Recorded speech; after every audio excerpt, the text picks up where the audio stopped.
नमस्कार साथियों, welcome to basic educator. EMRS के जो एस्पिरेंट्स हमारे साथ जुड़े हुए हैं और ईएमआरएस 2.0 का वेट कर रहे हैं, तो उनको एक खबर देखकर बहुत झटका लगा होगा। एक लेटर बहुत वायरल हो रहा है और उसमें ये अंदाज़ा लगाया जा रहा है एस्पिरेंट्स के द्वारा, क्या ईएमआरएस 2.0 नहीं आएगी? ये सबसे बड़ा सवाल अभी यहाँ पर बना हुआ है। तो सबसे पहले उस वायरल लेटर को देख लेते हैं और उस वायरल लेटर में क्या लिखा है उसको देख लेते हैं। फिर उसकी हम सच्चाई को जानेंगे कि उसका क्या मतलब है और क्या निहितार्थ उसके निकाले जा सकते हैं। तो यहाँ पर आप देख पा रहे हैं, वो वायरल लेटर आपके सामने स्क्रीन पर आ गया है। तो ये नेक्स्ट की तरफ से कल लिखा गया था, to the principals all EMRs ensuring availability of teachers of all subject to improve the academic performance of the students. So all EMRs are in the crucial period of academic session 2024-25। ये दुनिया भर की बातें लिखी हुई हैं। Only 2.5 months are left out for the board exam. It is duty of all of us to focus the improving the standard of the student. This is the period by which support needy students are to be concentrated so that they perform with confidence in the ensuing examination.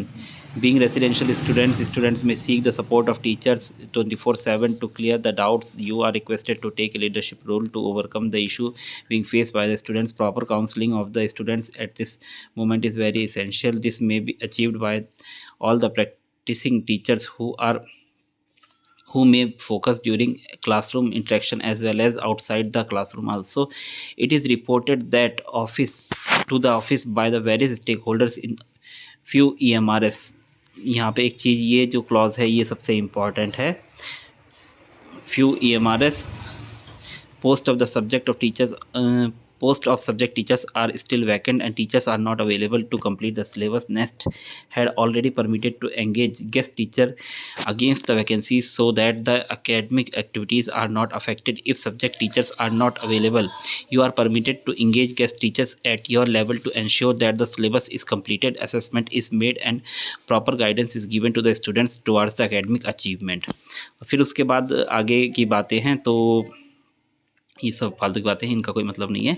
और अनुपम सोलांकर के sign है। तो यहाँ पे कुल मिला के बात ये बोली गई है इस लेटर में कि प्रिंसिपल को ये ऑथोराइज़ किया गया है कि अगर आपके वहाँ सब्जेक्ट टीचर नहीं है तो आप गेस्ट टीचर को इंगेज कर सकते हैं, जिससे कि सब्जेक्ट टीचर जो सब्जेक्ट है उसका सिलेबस टाइम पे कंप्लीट कर लिया जाए, असेसमेंट वगैरह प्रैक्टिकल वगैरह जो होने हैं वो टाइम पे करा लिया जाए और बच्चों को जो गाइडेंस की ज़रूरत है वो गाइडेंस दिया जाए।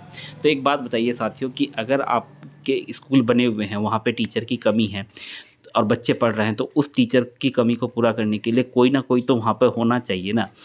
या उस कमी को पूरा करने के लिए या तो स्टेट सोसाइटी स्टेट गवर्नमेंट के टीचर्स को डेप्यूट करे कि हाँ, जब तक रेगुलर टीचर नहीं आता वो डेप्यूटेड टीचर वहाँ पे पढ़ाएंगे, या कॉन्ट्रैक्ट पर भर्ती निकाले स्टेट सोसाइटी, या आपके जो प्रिंसिपल है वो गेस्ट टीचर्स को वहाँ पर रखे और उनसे उस सिलेबस को कंप्लीट कराए।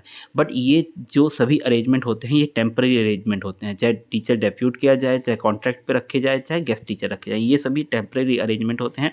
इसका परमानेंट रिक्रूटमेंट या जो आपका रेगुलर रिक्रूटमेंट होती है उससे कोई लेना देना नहीं होता है। तो अगर आपके मन में बिल्कुल भी संशय की स्थिति है इस लेटर को देख के कि आपकी रिक्रूटमेंट आएगी या नहीं आएगी, गेस्ट टीचर की रिक्रूटमेंट हो जाएगी तो फिर उसके बाद वो पोस्ट फिल हो जाएंगे तो हमारा क्या होगा, तो मैं आपको क्लियरली बता देता हूँ कि गेस्ट टीचर से जो भी पोस्ट भरी जाएंगी ये सभी जो आपकी वैकेंसी पोजीशन है उसमें वैकेंट ही काउंट होंगी, ये ऑक्यूपाइड नहीं काउंट होंगी। ये टेम्परेरी अरेंजमेंट है। आपको जैसे ही पता है सीबीएसई द्वारा बोर्ड एग्ज़ाम की डेट शीट जारी कर दी गई है, तो स्कूल्स जो हैं वहाँ पे टीचर कम है, मैन पावर कम हो रही है और टीजीटी से पीजीटी का काम लेना पड़ रहा है, ये स्थिति है। लैब अटेंडेंट से टीजीटी का काम लेना पड़ रहा है, ये स्थिति है। तो उन स्थिति को थोड़ा सुधार करने के लिए, टीचरों पे जो वर्कलोड बढ़ रहा है उसको कम करने के लिए प्रॉपर जो सैंक्शन पोस्ट है उसके अकॉर्डिंग अगर कहीं पे 2 टीजीटी सैंक्शन है और 1 टीजीटी ने ही ज्वाइन किया है तो 1 टीजीटी का काम, जो 2 टीजीटी का काम है एक टीजीटी से कराया जा रहा है, तो उसकी जगह पे जो सीट वैकेंट है उस पर गेस्ट टीचर को रखा जाए। और जब तक आपका ये बोर्ड एग्ज़ाम ना हो जाए, सेशन कंप्लीट ना हो जाए या नए रिक्रूटमेंट से आपका रेगुलर टीचर ना आ जाए, तब तक उसके द्वारा जो गेस्ट टीचर है उसके द्वारा बाकी काम जो है वो कराया जाए। तो इसका आपका रेगुलर टीचर रिक्रूटमेंट से कोई लेना देना नहीं होता है। आपको बिल्कुल भी परेशान नहीं होना है। आपकी जो रिक्रूटमेंट का प्रोसीजर है वो एज़ इट इज़ चल रहा है। आपके पहले वेटिंग आएगी और वेटिंग लगभग मैंने आपको बताया कि दिसंबर एंड तक आप एक्सपेक्ट कर सकते हैं और आप जनवरी एंड तक ऑलमोस्ट आप ये जो ईएमआरएस है उसकी जो वैकेंसी है, अगर ईएमआरएस जल्दी से जल्दी करता है, देखिए देर करता है तो अलग बात है, अगर जल्दी से जल्दी करता है जनवरी एंड तक हम एक्सपेक्ट कर सकते हैं कि ईएमआरएस की तरफ नेस्ट की तरफ से ईएमआरएस स्कूलों में रिक्रूटमेंट फिर से आएगी, एक बड़ी रिक्रूटमेंट आपको देखने को मिलेगी। तो इस वायरल लेटर से आपको घबराना नहीं है, आपका इस लेटर से कोई लेना देना नहीं है, ये टेम्पररी अरेंजमेंट है जिससे कि स्कूल की जो स्मूथ फंक्शनिंग वो चलती रहे। बाकी these post will remain vacant as they are vacant right now. तो ये वैकेंट ही रहेंगी, ये वैकेंसी पोजीशन में वैकेंट ही जाएंगी। गेस्ट टीचर का अपॉइंटमेंट इन सीटों को ऑक्यूपाई होना नहीं दर्शाता है।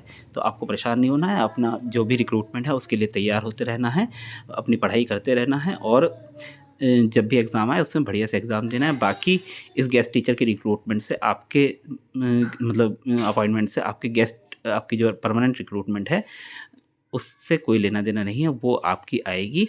और ये जो सीटें हैं ये वैकेंट है और ये वैकेंट ही रहेगी, ये टेम्परेरी अरेंजमेंट है। जैसे ही रेगुलर टीचर आके ज्वाइन करेगा इन टीचर्स को निकाल कर साइड लाइन कर दिया जाएगा। सेम प्रोसीजर आपका केवीएस में भी अपनाया जाता है, सेम प्रोसीजर आपका एनवीएस में भी अपनाया जाता है कि जब तक परमानेंट टीचर ना आए तो गेस्ट टीचर या कॉन्ट्रैक्ट टीचर से काम कराया जाता है। जिस दिन परमानेंट टीचर आ जाता है, चाहे न्यू रिक्रूटमेंट से आए चाहे ट्रांसफ़र होकर आए, उनको आप मतलब रिलीव कर दिया जाता है। तो आप लोग अपनी तैयारी जारी रखिए और इस प्रकार की खबरों के लिए बेसिक एजुकेटर पर जुड़े रहिए। बेसिक एजुकेटर को सब्सक्राइब कीजिए, वीडियो को लाइक कीजिए, अपने साथियों के साथ शेयर कीजिए। Thank you, thanks for being basic educator.